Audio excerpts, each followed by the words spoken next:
Amigos, continuamos con todos ustedes y gracias por estar con nosotros, con el doctor Iván Figueroa y el licenciado Carlos Pérez. Hoy miércoles, panel de salud. Doctor, antes de irnos a la pausa, estaba mencionando que le voy a hacer una pregunta que tal vez es un poco injusta, ¿verdad? Pero me llama la atención, tengo curiosidad. Su etapa como doctor cirujano pediátrico y ahora en su etapa con la medicina como la practica actualmente, ¿ha podido usted realizar en algún momento dado que lamentablemente existían otras alternativas para los casos que durante muchos años vio y se ve en la medicina? No voy a hablar de los casos suyos, no voy a cometer esa impertinencia, pero de los casos relacionados que si se hubiese tenido el conocimiento que se tiene hoy con la medicina natural, la alternativa, la acupuntura, etcétera, podíamos recurrir a unos tratamientos que hubiese sido más efectivo el tratamiento de ese paciente. Y no estoy hablando, y hago la aclaración y repito, de ninguno de sus pacientes. Esa contestación se puede contestar teóricamente o se puede usar la realidad. En teoría, yo en perspectiva, si yo pudiera cambiar el tiempo y dar un viaje hacia el pasado, yo podría cambiar algunos aspectos de mi vida que hice, incluyéndome a mí, y que vi otras personas hacer. Pero eso no es factible. Yo no creo en vivir en el pasado y tratar de... Uno puede arrepentirse de los errores, pero no puede borrarlos. Es que yo no trato... Perdóneme, doctor, no se trata de que nos arrepentimos de errores, no se trata de eso, es cuánto aprendimos ahí para ponerlo en práctica prospectivamente para que esta nueva generación se beneficie de todos esos conocimientos. Yo aprendí muchísimo porque estando en el proceso de cirujano, yo me recuerdo 2 eventos en mi vida significativos. Una de las operaciones más frecuentes y más lucrativas que yo hacía era la operación de reflujo gastroesofágico en recién nacidos. Estoy hablando que llegó el momento que se operaban estos nenes con buchecitos durante el primer año de vida porque empezó a crearse una histeria de lo que llamaban una mortalidad súbita infantil asociado a un mecanismo de broncoespasmo. No se sabía qué era la causa, pero se achacaba al reflujo silente. Entonces todo se estaba haciendo evaluación para reflujo en todos estos niños y todos tenían reflujo porque estaban tomando leche artificial. Entonces, pues, la cantidad de niños que se operaba con eso era significativo. Y yo operé bastante de esos pacientes. Hasta el punto que yo diseñé una operación para que tuvieran menos morbilidad, más sencilla en estos niños. Bien, ¿qué pasa? En esa época yo estoy estudiando el naturismo y me expongo a un gran maestro herbal ayurvédico, doctor Keshav, que él me decía, mira Iván, esos niños lo que tienen es toxicidad hepática, el hígado. Y yo decía, ¿qué será eso? El hígado, las pruebas encima. Y yo no entendía eso. Pues mira, tú los empiezas en esta cosita y le das la flor escondida, un poquito de agua de coco, la mezcla con esto, un poquito de miel y se la da y en una semana están nuevos. Y para mí eso era chocante. Yo todavía no estaba entendiendo el mecanismo de toxicidad del hígado que se hablaba en el naturismo. Pero como yo era justo con mis pacientes, cuando llegan a mi oficina, yo le decía a los padres, mira, tenemos 2 alternativas, yo te lo opero. Pero me gustaría, vamos a hacer unos cambios nutricionales en estos niños. Y yo lo ponía, le quitaba el lácteo, lo ponía en la dieta esta de un poquito yo en esa época daba vegetales y agua de coco para quitar la toxicidad que ahora no se está usando. Y entonces y le ofrecía la planta, que la prepararan, le decía dónde conseguirla. De esos pacientes que fueron a mi oficina, el 100% se le quitó el reflujo con el mecanismo ese. Y dejé de operar a esos pacientes. ¿Sabes lo que me pasó, verdad? Los gastroenterólogos se lo empezaron a referir a otra persona que era un cirujano pediátrico bien famoso, que después fue líder en Puerto Rico. Y pues no tenía ese conocimiento, se reían de mí y se lo mandaban a otros. Y lo siguieron operando a otras personas. Pero yo demostré que la nutrición podía evitar gran parte de esos reflujos funcionales que no eran anatómicos. Había muchos que habían que operarlos porque tenían un problema de efecto anatómico. Yo los operaba, los chequeaba y se mejoraban. Yo tenía que hacerlo. Pero la mayoría... A eso es lo que me refería cuando le hice la pregunta. Por eso, pero fíjate, ahí tiene un ejemplo. Hay que aprender de ese pasado. Otro evento. Yo lo mencioné aquí ya. La vesícula vaga que llegó a ser una epidemia en Puerto Rico. Y la vesícula vaga, hablamos que es una toxicidad, es un fenómeno de disquinesia total del organismo, una persona que está tóxica. Entonces los niños llegaban, me referían a la oficina con problemas escolares, estrés, obesos, comiendo cuanta porquería había, tomando leche como la nutrición principal, aumentando las azúcares. Entonces llegaban a mi oficina con cuadros de hospitalización y vómito, y lo único que le encontraban era una gastritis por endoscopía, reflujo y una placa y un estudio de vesícula que decía que estaba vaga. De nuevo, se hacían la laparoscopía y yo había empezado a hacer la laparoscopía. De nuevo me confronté con la misma situación. Digo, espérate. Esto a mí me suena que esto no tiene sentido. Yo revisé la literatura y se cuestionaba ese diagnóstico y se creía que era un diagnóstico funcional y mucha gente cuestionaba que esa operación resolvía ni el 10 al 20% de los casos. Yo dije, vamos a hacer lo mismo. Eran 20 pacientes. Entonces, pero en ese la alternativa fue diferente. Además de ponerla, yo tenía conocimiento de naturismo, de quitarle toda la porquería, quitarle la leche, quitarle el queso. Yo les ofrecía acupuntura. 20 de 20, 1000 de percent y se curaron. Y se mejoraron. Y le daba psicoterapia, hablaba con los padres, los educaba. Y yo publiqué eso en la literatura, lo puedes buscar. The Treatment of Gallbladder Dyskinesia by Acupuncture. Y se publicó. Y me gané un premio internacional con esa publicación. Así que fíjate lo que yo hice en mi vida y lo que podría hacer. ¿Sabes qué? Unos puntos bien, voy a dejar que Carlos, el licenciado, hable, pero me trae un punto bien importante que ahorita lo quiero tomar, Carlos.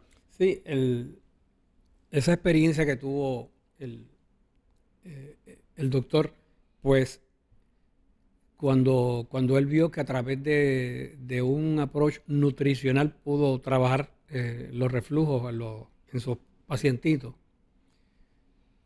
pues experiencias como esa fueron estableciéndose y repitiéndose en la medicina natural en aquel momento, pues, integrada por los naturópatas en Puerto Rico. Y eso fue lo que logró posicionarlo, lo logró posicionarse. Y en los albores de esta lucha, yo recuerdo que no se debatía científicamente, como que los cuestionamientos se hacían de dónde tú saliste, o mira, yo tengo licencia y ustedes no tienen una licencia, o dónde estudiaron eso, como que se iba más a la credencial académica, más que a los resultados, y entonces como que no se iba a la cuestión de la ciencia, lo cual temprano en mi vida profesional, bueno, no sé si sí, temprano, pudiéramos decir que temprano, pues nos pone alerta de que a veces los procesos reglamentarios pues no responden a la realidad o necesidades, y tenemos que estar pendientes, y las sociedades modernas tienen que estar pendientes para saber si la forma en que reglamenta las cosas, para las licencias, para autorizar una determinada profesión, en este caso la de la salud, si es lo correcto o si hay que hacer cambios. Yo soy de los que pienso que hay que hacer cambios. El doctor, sin haberlo dicho, por su trayectoria, pienso que si le pregunta, él te diría, hay que hacer cambios siempre en las reglamentaciones, porque los modelos de dar servicio o los requisitos, pues hay que irlos cambiando. Y todo se mueve como que a coger, a tomar muchos principios de distintas profesiones. Sí. O sea, al fin y al cabo, para beneficio del paciente. Pero a veces... Pero ahí está la clave, acabas de decir la clave. Claro. El beneficio del paciente, no de la profesión, del paciente al que tú tienes un compromiso que has hecho, lo cual se convierte en una obligación de tratarlo correctamente. Hay veces que es más fácil, licenciado, decir que porque tú no tienes esta licencia o este papelito, yo no voy a debatir contigo. ¿Y tú sabes cuál es la realidad? Que no tengo los argumentos, no tengo la experiencia, no tengo la profundidad y no me he puesto a estudiar lo suficiente para realizar que lo que tú me estás diciendo tiene sentido. Hay estudios científicos que lo demuestran, pero yo Yo no quiero entrar en esa área. No se quiere entrar en ese tipo de debate. Y entonces te mato con una licencia. Hay una soberbia. De hecho, doctor Norman en algún momento te puede abundar, lo ha dicho otras veces, cuando se reglamentó provisionalmente la naturopatía, se creó una comisión evaluadora compuesta por legisladores, 2 senadores, 2 representantes, la secretaria de Estado y unos sectores de la medicina y otros sectores de la naturopatía. Y a principio, pues como que se estaba bien a la defensiva una profesión y la otra. Luego, pues como que las aguas bajaron y se calmaron. Y se llegó a consensos y poco a poco pues hemos visto como esto se adelanta. Es que si la naturopatía no hace el trabajo que tiene que hacer, históricamente enfrentará el reto de que tiene que levantarse otro grupo a hacer lo que se tendría que hacer. O sea, por eso es que es tan importante mantenernos al día, pero no solo, cuando yo hablo de mantenernos al día, es para buscar lo que es innovable, porque hay unos principios que son básicos, que eso nunca va a cambiar. Y lo que pienso es que a veces la reglamentación de las profesiones se cambian o se reglamentan tanto que a veces yo fui descubriendo que los médicos, en términos generales, eran presas de su propia profesión, estaban tan reglamentados que tenían unos protocolos a seguir que no podían como que inventar mucho so pena de que se afectara la licencia. En muchos estados le quitaron la licencia. Y eso sucede el día de hoy. Eso que tú estás diciendo ahora mismo, esa situación la tienen muchos médicos, porque yo he hablado con médicos que dicen, yo quisiera entrar en otra rama, pero esto está reglamentado, yo no puedo salir para esa área, si salgo para esa área me busco un problema con los colegas, etcétera. El dividir la medicina, primero aquí hay un tema principal que es la educación. Eso vamos a dialogarlo un poquito más, la calidad de educación y cómo se va a educar el médico integral. Segundo, que no puede depender de gremios, ni intereses políticos, ni partidistas. Y el problema es que la reglamentación está influenciada por el poder legislativo y político, que es influenciado por los intereses de los gremios. Entonces, lo que puede empezar, como él dice el licenciado, como una motivación altruista, se convierte en una motivación egoísta. Puede ser. Y eso pasa en todas las ramas. Y está pasando todavía ahora mismo dentro del naturismo. Hay su proceso de separación. Igual que dentro de la medicina moderna de especialidades, también está pasando. Como pasó con la época de la medicina estética, que formaron aquí una brujería, una cacería de brujas, y médicos metieron presos a médicos porque estaban haciendo cirugía cosmética y no tenían un título de cirujano plástico. Es un tema. Se ocurre en todos los campos. Ahora, el problema que tenemos es que estamos